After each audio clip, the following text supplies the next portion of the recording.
Et Bouygues ne m'a toujours pas appelé. Bouygues doit m'appeler depuis 40 minutes maintenant, voire 50 minutes.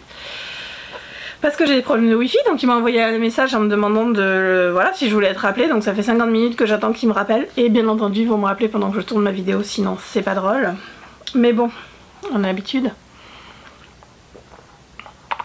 Je voulais vous montrer ce super gobelet que j'ai acheté au Starbucks. Ce que je trouve super rigolo, c'est que les confettis en fait ils sont blancs quand c'est sec, et dès qu'on met du liquide dedans ils changent de couleur, ils deviennent colorés, donc je trouve ça super sympa. Donc j'aime beaucoup ce gobelet. Et on va y aller tout de suite pour la vidéo que je recommence pour la 3e fois. Salut mes petits chats, j'espère que vous allez bien. Je vous retrouve aujourd'hui pour une nouvelle vidéo et il s'agit d'un abécédaire.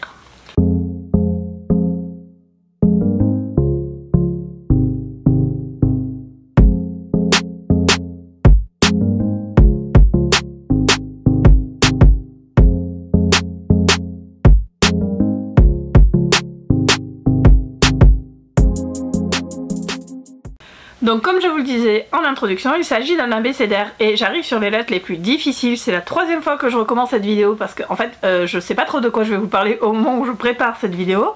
Enfin je la prépare au moment où je la tourne et les 2 premières versions me plaisaient pas, donc du coup je vais recommencer encore une fois.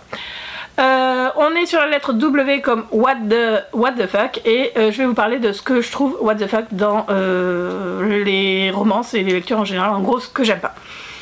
Ce qui me fait bondir, c'est les fins ouvertes. Voilà, je déteste les fins ouvertes. Je trouve que c'est franchement l'auteur qui a pas fait son boulot et je trouve ça complètement hallucinant de nous pondre un bouquin comme ça. Et à chaque fois qu'il y a une fin ouverte, et il y en a pas beaucoup heureusement, je suis en mode non quoi, non gars, ton boulot c'était d'écrire un bouquin avec une vraie fin, donc tu nous fais une vraie fin et tu ne laisses pas à nous de décider si tes personnages ils finissent heureux ensemble ou si tout va bien à la fin du bouquin. Tu choisis, t'assumes. Le deuxième truc que je n'aime pas, et je me rends compte qu'il y en a de plus en plus, c'est les bouquins pas hésités ou très mal édités. Je m'explique, c'est les livres dans lesquels il y a énormément de longueur. Énormément de longueur. Et où, à mon sens, on aurait pu virer les 3/4 du bouquin parce que ça n'apporte strictement rien. En auto-édition, ça me dérange, mais un peu moins parce que je me dis, bon bah voilà, l'auteur c'est pas forcément, c'est pas forcément évident de savoir, quand on écrit une histoire, on a envie de raconter plein de choses, c'est pas forcément évident de savoir ce qui est à sa place, ce qui ne l'est pas. En édition, en maison d'édition, ça me choque un peu plus. Et je pense notamment à un roman que j'attendais avec impatience parce que la couverture était juste super jolie et que je n'ai pas fini parce que pour moi il y avait énormément de longueur. Alors je sais que le livre a été divisé en 2 tomes et peut-être que le 2e tome sera beaucoup mieux, mais perso ce serait même pas la peine, je vais même pas le lire parce que j'ai pas du tout aimé. Pour moi il y avait vraiment un travail d'édition qui n'a pas été fait sur ce livre et je trouve ça vraiment dommage. Donc voilà, je suis en train j'en ai commencé un autre dans une autre maison d'édition où là je sais qu'il n'y a pas beaucoup de travail d'édition, hein, donc bon bah en gros c'est un peu comme si c'était de l'auto-édition.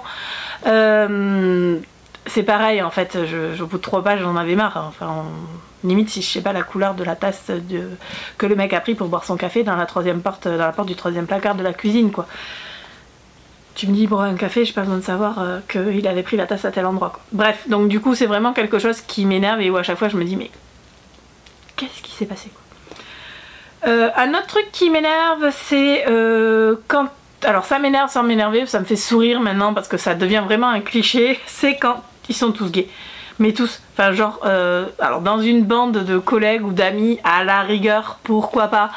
Mais quand tu es dans une famille où ils sont 8 ou 10 frères, comme dans les bouquins de Lucy Lennox, où ils sont tous gays, ou dans les bouquins de Sloane Kennedy, où ils sont tous gays, ou dans les bouquins de Charlie Cochet, dans Thirds, ceux qui étaient hétéros finissent gays, enfin au bout d'un moment on a envie de dire...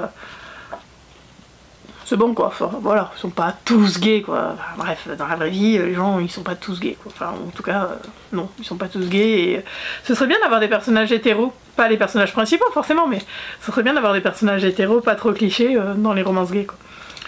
Un autre truc que je trouve complètement what the fuck, c'est le manque de préparation dans les scènes de sexe. Alors, je vous en ai déjà parlé dans ma vidéo sur le safe sex et ma vidéo sur les scènes de sexe dans le MM. J'essaierai de vous mettre les liens en barre d'infos si j'y pense. Mais franchement, les mecs qui vont à sec comme des barbares et l'autre en dessous, enfin le bottom il kiffe. Pas toujours quand même quoi, à un moment, il faut un minimum de préparation quoi. Ce serait quand même peut-être pas mal. Un truc que je trouve aussi complètement what the fuck, et là c'est pas par rapport au roman, c'est plutôt par rapport au lecteur, c'est les gens qui râlent quand il n'y a pas de scène de sexe. Alors, les scènes de sexe c'est bien, mais il n'y en a pas toujours quand on lit une romance young adulte, forcément il n'y en a pas, et un roman peut être bien sans scène de sexe. Et je trouve ça dommage en fait les gens qui se limitent aux scènes de sexe pour apprécier ou non un roman. Alors après, j'ai rien contre les scènes de sexe, je suis la première à dire que parfois il n'y en a pas assez, mais il y a une... je pense que c'est toute une question de dosage en fait, et que il y a certains romans qui n'en nécessitent pas, et c'est pas pour autant qu'on va pas apprécier la romance et l'histoire entre les deux personnages. Un autre... je vais reboire un coup et je vais me réinventer. Un autre truc qui m'énerve et que je trouve complètement what the fuck, c'est les romans qui tiennent pas leur ligne, pas éditoriale, c'est pas un roman, enfin le roman n'a pas une ligne éditoriale pardon, mais qui tient pas, qui correspond pas à sa description. Voilà, je m'explique. Pour moi une romance ça finit bien. Alors, on va pas revenir sur le débat de la romance parce qu'on est revenu 15 milliards de fois dessus, mais une romance c'est censé finir bien avec une happy ending ou un happy for now. Mais une romance qui ne finit pas bien, ce n'est pas une romance. Ça peut être un roman d'amour, mais ce n'est pas une romance. Roméo et Juliette, ce n'est pas une romance. D'accord? Il meurt à la fin. J'espère que je vous ai pas spoilé. Donc personnellement, j'ai besoin de savoir si ça va finir bien ou pas. Ou en tout cas, si on me vend une romance, il faut que ça soit une romance. Donc c'est-à-dire que les personnages finissent ensemble. Parce que parfois ils meurent pas mais ils finissent pas ensemble, et donc c'est toujours pas de la romance. Je suis dans une période depuis un an, là, depuis le confinement, où j'ai besoin de choses légères, de choses où ça finit bien, j'ai pas envie de pleurer.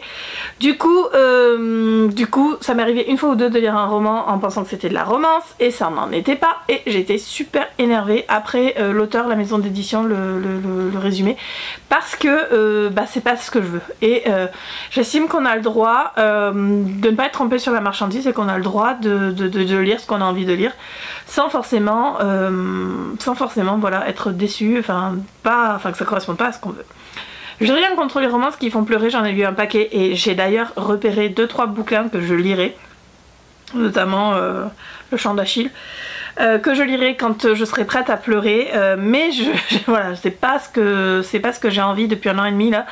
Donc du coup pour l'instant je préfère être sûre de ce que je vais lire, et être sûre de lire de la romance.